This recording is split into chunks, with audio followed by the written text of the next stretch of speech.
It's a sermon I've worked on a number of different times through the week, and I want to preach on personal revival. As I'm looking over everything, I know I've updated my slides a few times, including 7 o'clock this morning. And so my notes don't even match the slides. We're going to follow the slides, and I'll get my notes to get in line as they need to. But I want to preach on the idea of personal revival. I believe we often look at revival in a larger geographic mindset or idea. I think we would agree that our country needs revival. The answer for our country is not going to be at the next election. It's not going to be from a political party. It's not going to fix itself from Washington, D.C. The answer to our country is only something God will do miraculously as things happen from the pulpit and the pew down towards Washington, D.C. And so it's going to begin with revival. I think we look at revival as being something that happens in a church. We know churches or regions or communities or in the past countries that have had revival, that have seen the effect of revival. And we look for that, long for that, pray for that, and well, we should. That's extremely important. But as I come to the message today, I want to start with the idea of what it means to have personal revival. God brings revival on a large scale. In other words, we would hear perhaps an evangelist say when he comes to our church to visit or to preach, he'll say kind of a cliche statement. They often say, well, I don't bring revival in my suitcase or in my briefcase, right?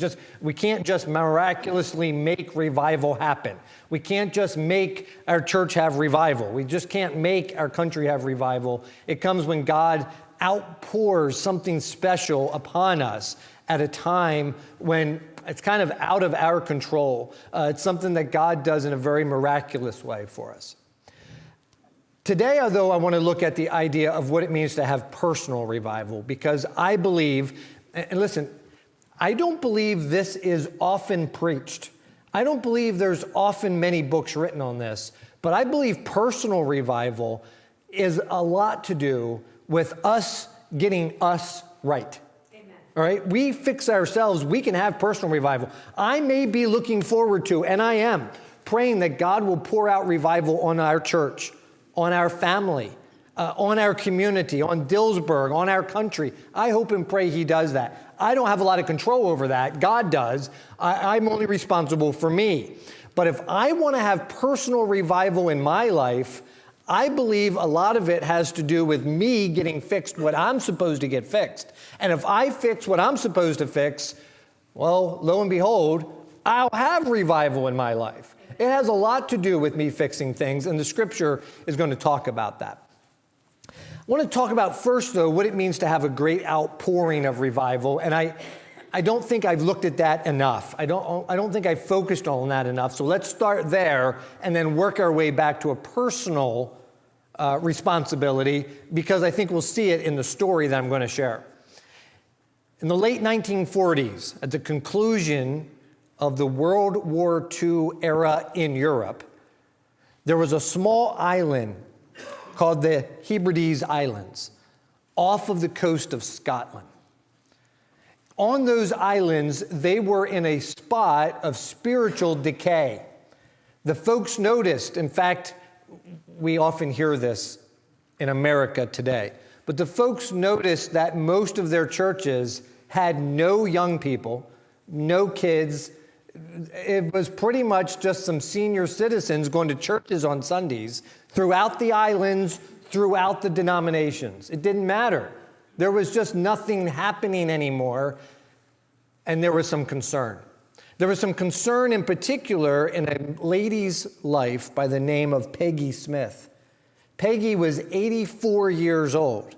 She had seen revival in her youth and was gravely concerned about her country today. But at 84 years of age, she lived with her sister, who helped take care of her, because Peggy was now blind and couldn't see. Peggy couldn't go to church anymore. She really didn't have any way to get there. And her sister, Christine, who looked after her, had severe arthritis. And so Peggy and Christine were homebound, but they had a burden for revival. They began to pray. They're like, there's nothing else we can do, but we can pray. And Peggy and Christine began to get things right in their life and began to have such a walk with God. Listen, this didn't happen in church. This happened in their living room. And for months, they began to pray, God, you've got to do something for our country. You've got to do something for our island. You've got to do something in our churches. And they contacted their local church that they had been part of and were still associated with. They contacted their pastor, and they said, God has laid on our heart that there's an evangelist working his way around Europe right now by the name of Duncan Campbell. You've got to contact Duncan Campbell. God's working in his life. You've got to figure out how to get Duncan Campbell to come to our little island. And the church put a great deal of responsibility and a lot of rapport had been built with these ladies, and they did not just brush that off. They did indeed send a letter to Duncan Campbell, would you come and preach on our island? And Duncan Campbell said, I would, but I'm busy, and I have commitments made. In fact, this summer when you wanted me to come, I'm already scheduled. So thank you for the opportunity, but I can't come.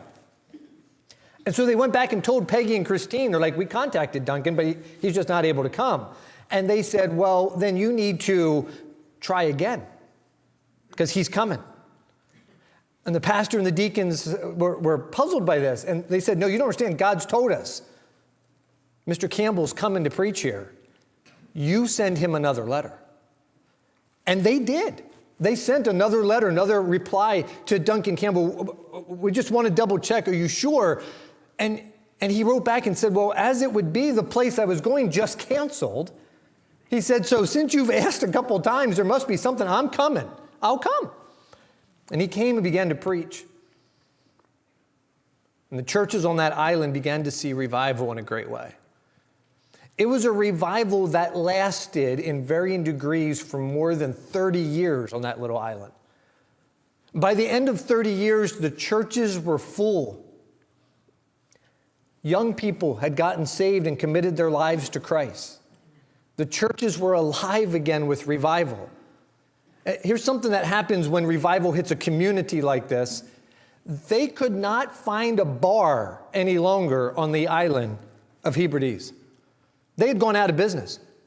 They had such transformed the church and such transformed the Christian that it was having a negative impact on sin and vice in the community. It was affecting everybody. So many people got saved, so many people gave their lives to Christ that crime was down, sin was down, alcoholism was down. All the things they'd been dealing with were gone for a season, for a period of time as the church experienced revival. Listen, we would love to see, we need to see revival in Dillsburg, Pennsylvania. We need to see revival in Cedar Hill Baptist Church. We need to see revival in the United States of America. But revival came to this island because first revival came to Peggy and Christine, 84 years old. They had revival. And they didn't have revival because of some great evangelist. The evangelist came because of Peggy and Christine. They didn't have revival because of an amazing church service or their dynamic pastor, because they couldn't even get to church anymore because their health wouldn't allow it. They were shut in. They had revival because they got things right with God, because they had a close walk with the Almighty, because they spent time in fervent prayer. And so as I thought about that, I wrote down three things. I boiled this down to three things. I believe revival comes to our life when we work on three main areas: our relationship with God, our relationships with others, and our relationship to sin. Obviously, some of these need to grow, some of these need to get fixed, and some of these need to go away. Amen. Right? Relationship with God. I want to start with that for just a minute here this morning. Number one, how do we work on our relationship with God? John chapter 15. John chapter 15. I wrote down a lot of verses. We're going to look at a number of verses. I didn't necessarily pick a text. We're just going to look at a lot of different scripture today. and some of them we'll turn to, some of them we won't. But John chapter number 15 gives us some idea of a walk with God that we're supposed to have. It gives us a picture. Obviously, this is the passage talks about the true vine. John chapter 15, starting in verse number 1, Christ says, I'm the true vine, my Father is the husbandman. Every branch in me that beareth not fruit, he taketh away. And every branch that beareth fruit, he purgeth it, that it may bring forth more fruit. Now ye are clean through the word which I have spoken unto you. Abide in me, and I in you. As the branch cannot bear fruit of itself, except it abide in the vine, no more can ye, except you abide in me. I am the vine, ye are the branches. He that abideth in me, and I in him, the same bringeth forth much fruit. For without me ye can do nothing. Amen. John chapter 15 tells us of what our relationship is supposed to be with the true vine. Christ is the vine, God the Father as the husbandman, we are branches. We are branches that are supposed to abide in him. And so the first thing we need to work on in order to have revival in my life is my relationship with God. I have to be abiding. Scripture is full of verses like this. And again, if I can emphasize one thing throughout all these, it's this. Notice the responsibility that's on us, right? The great revival that came to that island came from the outpouring of God in a very special way. But it was because of two ladies that fixed themselves first. They got right with God first. There's a responsibility here on us. Look, draw nigh to God, and he will draw nigh to you. We sometimes sit there and go, I don't know, God doesn't seem very close. Well, there's a verse on that. Who needs to move? I do, right? Draw nigh to God, he draws nigh to you. Abide in me, come ye. Everyone that labors and is heavy laden, I will give you rest. Come. Draw. Be. Abide. Oh, how about walk in the light as he is in the light? There's verses on what we are supposed to do. And so if I can change one thing in our mindset is this. Lord, I am praying for your great outpouring of revival on my church, on my family, on my country. I am praying for a great movement that only you can bring. But Lord, I'm responsible for me today. And I can fix the things. I can't fix everybody out there. I can't.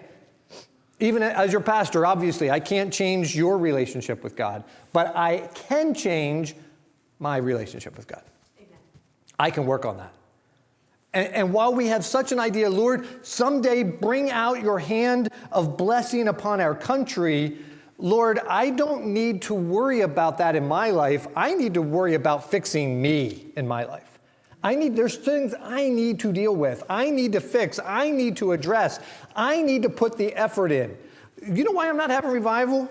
Because there's sin in my life. Because there's too much of me in my life. Me, myself, and I. The unholy trinity of self, right? We could get so consumed with me, with what I want, with how I feel, with what I want out of this and what this is doing for me. We don't have revival because there's too much of us in our lives, and our relationship with God is not what it should be. Number 2, I wrote down we need to work on our relationship with others. Our relationship with others. Every time there is great revival in a church, and I've been blessed enough to see this, especially years ago, for a period of time at my dad's church, experienced church-wide revival.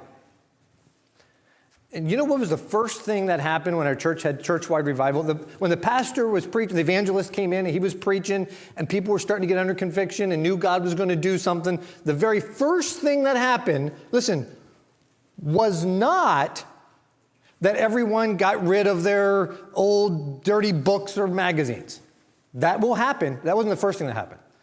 The first thing that happened was not that everyone said, you know what we need to do? We need to go soul winning. And that happens with revival. That wasn't the first thing that happened. The first thing that happened where families got up front and got things right in their family. People in the church got things right with each other. This person that didn't talk to that person met up front and hugged and cried, and the church cried with them and prayed with them. People got things right with each other. People who are walking around with anger and bitterness and resentment and things that hurts and things that have been carrying around for a long time. We had a family in our church that the dad had not talked to his adult daughter in 8-9 years. He hadn't seen his grandkids in 8-9 years because he wouldn't talk to his daughter. About the second week of revival, they both met right up front after the service. They cried, the church was crying, the evangelist was crying, everyone was crying because they got things right. They began to heal old wounds. They began to fix things in their lives. Listen, we're not going to have revival if things are not right between me and God. We're not going to have revival if things are not right between me and other people. I need to fix those things. I need to swallow my pride and say I'm sorry, even if I don't feel like I did anything wrong. You ever been there? I didn't do anything. Number 3, I need to work on my relationship to sin. I need to deal with sin in my life. Most of that is pride. Right? Pride's a big part of that. There's several layers of this, but pride's a big part of that. I need to deal with my pride. I need to deal with myself. I need to deal with how selfish I can be, getting what I want, doing what I want, when I want, how I want, all about me.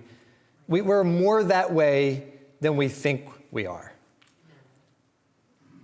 I wrote this down last night. It has nothing to do with this message. Well, I guess it does have to do with the message. I'm saying it. But I wrote this down last night on another subject altogether. You know what? We could look at the same situation and say 2 different things. One, I do everything around here. I'm not saying that about me. I'm just saying that in general. Tell me the husband or wife in your house has never at one time ever said, I do everything around here. I don't know what you do. I do it all. We say that sometimes. I do everything around here. How about a whole different approach is, I'm willing to do anything around here, whatever it takes. Whatever it takes to get the job done, whatever it takes to move forward, whatever it takes to I'm willing to do anything. It's not whether or not I do everything. Prideful. I'm willing to do anything. Humble. They both might end up with us doing the same things. But our attitude is totally different between the two, aren't they?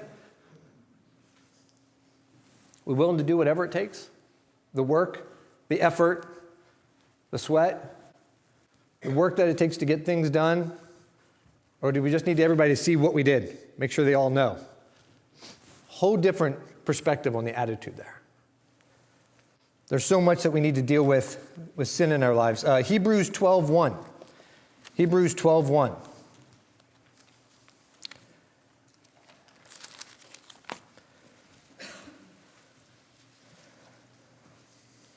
Hebrews 12:1. I've used this verse a number of times lately as people ask about those that have gone before us, those people that are in heaven. Are they able to see what's going on? And we use this verse to define that. I believe they do. Hebrews 12:1, wherefore, seeing we are also compassed about with so great a cloud of witnesses. Let's stop right there. Listen, we put in, humans, we put in page numbers, chapter numbers, and verse numbers, right? This is an ongoing letter. Hebrews chapter 11, we call the what chapter? Faith chapter, right? It's the Hall of Fame of Faith. It lists all of these great people, most of them from the Old Testament, that we've studied and learned about. Here they all listed in Hebrews chapter 11. So chapter 12, verse 1, wherefore, or because of all of these people, see, we are compassed about with so great a cloud of witnesses. In other words, they've gone on before us, and they're watching what we're doing now. They can see it. They have the ability to see what's going on now. That's the witnesses that are around, cheering us on, hoping for us. Obviously Christ is our intercessor, but they've gone on before us to watch us. Now, because of that, let us do what? Lay aside every weight and the sin which does so easily beset us. Every time there is revival, sin is affected. If there's revival in a church, sin gets dealt with. Talking to the pastor down in York County right now. Been talking to him a number of times. They started their 8th straight week of revival. Amen. 8th week starting today. They just concluded 7 straight weeks. Outside of the church, there's trash cans where people are dumping stuff. Literally dumping stuff. I remember seeing that when I was a kid. I haven't seen that for 30 years. I guess we don't have sin anymore, right? Oh, no, that's right. Our sin now is all digital. We can just hit delete on our phone and our sin goes away, right? We deal with it now. Because when I was a kid, people were dropping off their raunchy music and books and magazines and things they shouldn't have and bad stuff and bad games and we were dumping stuff. And am I the only one that went to camp or something and did that? You know, I mean, we saw that. Revival is spreading through a church in York right now, and you know what? People are throwing away junk. Amen. Throwing away stuff. Amen. Getting rid of stuff. We begin to deal with sin. The Bible tells us, lay aside the sin that doth so easily beset us. We want to have revival, we have to deal with the sin. We have to deal with the sin. We have to deal with the sin in my life, whatever it is. Each one of us, we know what it is. That thing that trips us up, that thing that catches us every time. Maybe it's our pride. Maybe it's our selfishness. Maybe it's a vice. You know, maybe it's a prescription painkiller. We know it's starting to have a hold on us. Or the alcohol. Or the drugs. You know what? Sometimes, I don't preach on those a lot. We have this wonderful idea, this false utopian sense that we're in church, so we don't have to worry too much about drugs, alcohol. Yes, we do. Amen. Yes, we do. Maybe it's the drugs, maybe it's the alcohol, maybe it's the pornography, maybe it's the relationship that you shouldn't have outside of your marriage. There are things that we need to deal with. We know what it is. We know what's tripping us up. We know what's catching us. We know what Satan's using to keep us a defeated Christian. Lay aside the sin that does so easily beset us. We want to have revival. I think we can boil it down to dealing with 3 areas of our lives. I think I need to work on my relationship with God. I think I need to fix my relationship with others. And I think I need to deal with the sin that's in my life.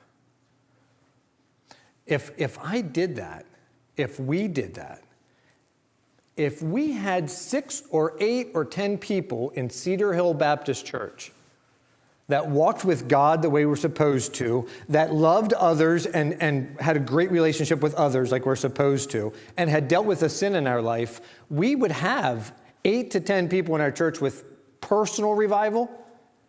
And if you have 8 or 10 people in a church with personal revival, that church would have revival.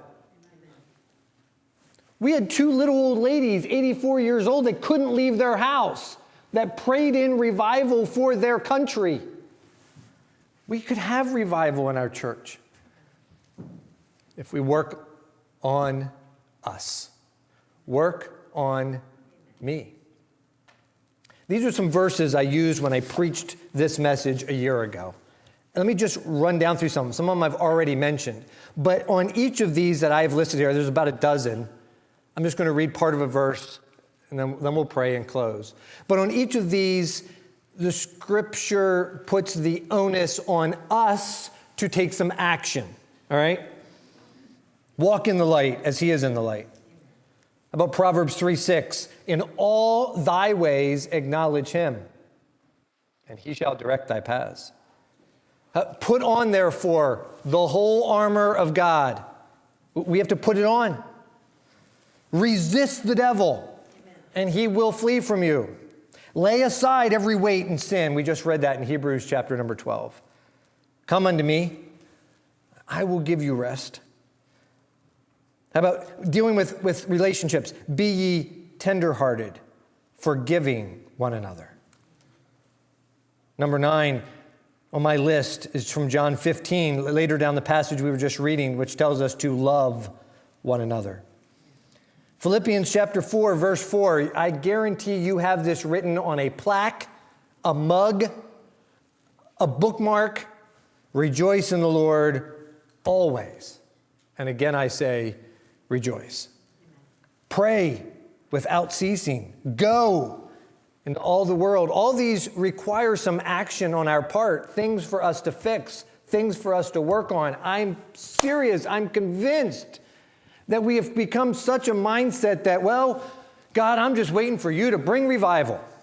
And God says, I'm waiting for you, individually, you, to fix some things in your life, to get it right. I gave you a list of things to work on. You haven't done it. Why do we think God's going to bring revival to Washington, D.C.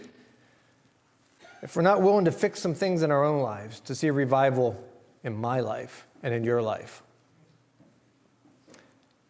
I want revival to be personal in our lives. Let's pray.